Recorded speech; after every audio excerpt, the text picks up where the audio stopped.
kembali bersama ASC Channel. Di Kopai.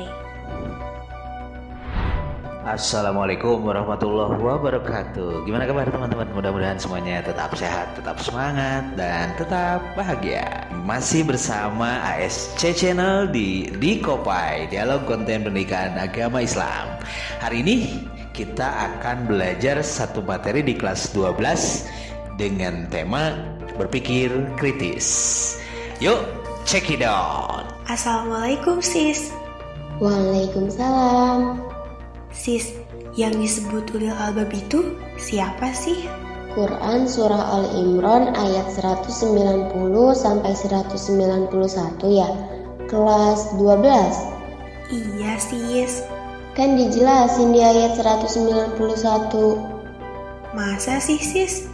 Coba kita baca terjemahan ayat tersebut. Sesungguhnya dalam penciptaan langit dan bumi dan pergantian malam dan siang terdapat tanda-tanda kebesaran Allah bagi orang yang berakal, yaitu orang-orang yang mengingat Allah sambil berdiri, duduk, atau dalam keadaan berbaring. Dan mereka memikirkan tentang penciptaan langit dan bumi seraya berkata, "Ya Tuhan kami, tidaklah Engkau menciptakan semua ini sia-sia. Maha suci Engkau, lindungilah kami dari azab neraka." Jelasin dong sis. Oke, jadi gini, ulil albab itu terdiri dari dua kata, ulil dan albab. Ulil itu memiliki, albab itu banyak pengetahuan. Jadi, ulil albab itu orang yang punya banyak pengetahuan.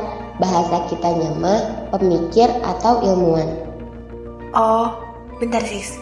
Ayat ini bicara tentang pemikir atau ilmuwan. Berarti Allah menyuruh kita untuk jadi pemikir atau ilmuwan dong. Nah, bisa dikatakan begitu sis. Di ayat 190 Allah berfirman bahwa dalam penciptaan langit dan bumi, pergantian malam dan siang itu terdapat tanda-tanda pelajaran hidup bagi orang-orang yang berakal. Ada yang menarik nih dari ayat ini. Sesungguhnya ada pelajaran dari ciptaan Allah bagi yang berakal. Berarti kalau kita gak dapat pelajaran dari penciptaan langit dan bumi serta pergantian siang dan malam, kita gak berakal dong. Wih, iya ya. Berarti kita termasuk golongan gak waras dong. Kita, kamu aja kali. Iya deh. Nah, di ayat selanjutnya Allah menjelaskan tentang siapa orang yang berakal itu, yaitu orang yang ingat Allah dalam keadaan berdiri, duduk, dan berbaring. Berarti setiap keadaan ingat Allah, memikirkan penciptaan langit dan bumi sehingga berkesimpulan, "Ya Tuhan kami, tidaklah Engkau ciptakan ini sia-sia." Itu ciri-ciri orang berakal sis. Ingat Allah selalu, mengambil hikmah dari setiap penciptaan Allah. Berarti kita harus banyak nanya dong sis. Iya, sering merenung, bertanya pada diri sendiri, kenapa begini, kenapa begitu, sehingga sampai pada pemikiran tidak satu penciptaan Allah yang sia-sia. Semua ciptaan Allah berarti ada manfaatnya sis. Contohnya? Iya dong sis, gak mungkin Allah menciptakan atau menjadikan segala sesuatu tanpa makna dan tujuan. Pernah gak kamu mikir atau bertanya pada dirimu sendiri, apa pelajaran di balik penciptaan matahari? Apa tuh sis? Matahari itu apa? Sumber energi, sumber kehidupan, pusat peredaran bumi dan planet. Ada berapa planet? 9. Kenapa gak 10 atau 20? Tahu, gimana tuh? Baca, merenung, minta sama Allah dibukakan hikmah di balik itu semua.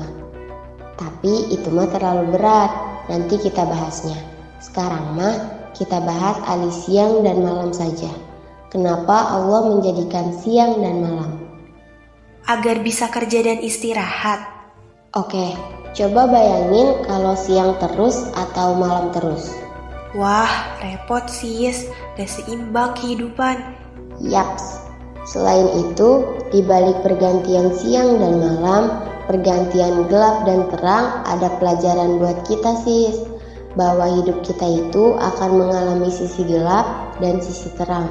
Saat dalam kondisi sedang gelap, maka kita harus menyalakan lampu agar terang. Artinya, saat kita sedang gelap, kita harus memperbanyak ilmu atau cahaya. Makanya, kenapa Rasulullah mengajarkan kita harus mensedikitkan tidur dan memperbanyak bangun malam. Artinya, selalu waspada dalam sisi kegelapan. Begitu, sis. Ya. Jadi sebenarnya alam semesta ini adalah pelajaran ya, sis? Iya, sis. Kita diajarin tentang kekuatan oleh semut. Semut kecil bisa mengangkat beban 100 kali lebih besar dari badannya dengan gotong royong. Kita diajarkan mengalir lancar oleh air. Bahwa kalau hidup mau lancar, teruslah merendah. Kita diajarin patuh sama tumbuhan. Tidak ada satupun tumbuhan yang tumbuh menjauh dari matahari. Semuanya akan tumbuh menuju matahari. Semuanya. Sis, bagaimana caranya agar kita sampai pada makom ulil albab? Nurut aja sama Allah. Selalu ingat sama Allah setiap keadaan. Sering merenungi diri dan merenungi pelajaran di balik alam semesta. Kan itu menurut Quran Surah Ali Imran ayat 191 yang tadi kita bahas. Oh iya ya, cara supaya selalu ingat sama Allah gimana, sis? Pernah jatuh cinta? Pernah dong. Ingat terus sama yang dicintai. Pasti, sis. Kenapa bisa begitu? Karena kita sering ngomongin dia, senang banget kalau ngebahas dia. Kalau namanya disebut orang, langsung jreng. Ya kayak begitulah. Tanamkan kecintaan kita sama Allah agar kita sama Allah saling mencintai. Gimana caranya mendapatkan yang dicintai?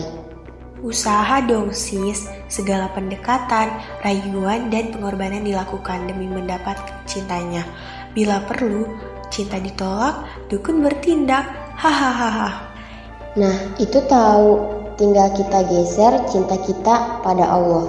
Kerahkan segala pendekatan, rayuan, pengorbanan demi mendapat kecintaan kepada Allah. Ya. Oh, itu kenapa zikir dan doa sebelum melakukan apapun pentingnya, sis. Iya, zikir lisan itu kayak kita sedang menyebut-nyebut nama kekasih kita. Semakin sering disebut-sebut dan dipuji-puji, pasti rasa cintanya semakin besar. Coba aja kamu sebut-sebut nama cowok yang kamu suka, terus puji-puji, pasti kecintaan kamu pada dia semakin besar. Dan lama-lama cowok itu pun akan menyukaimu dan mencintaimu. Gitu, sis. Wah, pengalaman ini mah salah satu teknik ilmu pelet modern. Tapi sayang, sis, kalau ilmu pelet modern ini digunakan hanya untuk mendapatkan cintanya makhluk. Mending untuk melet yang punya dan mengendalikan makhluk. Iya ya, sis. Oh ya, sis, kita buat kegiatan zikir rutin bersama yuk. Nanti aku ajak teman-teman. Mudah-mudahan dengan begitu rasa cinta kita sama Allah semakin meningkat. Ide keren tuh, sis. Kalau perlu, tiap hari di sekolah kita awali dengan zikir bareng. Boleh. Nanti aku rapatkan deh di OSIS. Makasih ya, sis, ilmunya.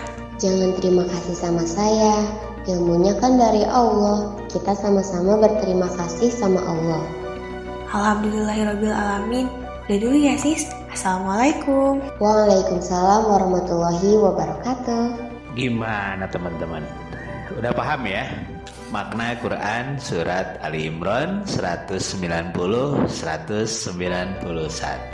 Oke. Kita ketemu lagi nanti, tetap di Dikopai. Dan tetap semangat, tetap bahagia, tetap menebar benih-benih kebaikan. Jangan lupa subscribe teman-teman. Dan share tentunya agar semakin banyak orang yang mendapat manfaat dari konten kita. Assalamualaikum warahmatullahi wabarakatuh.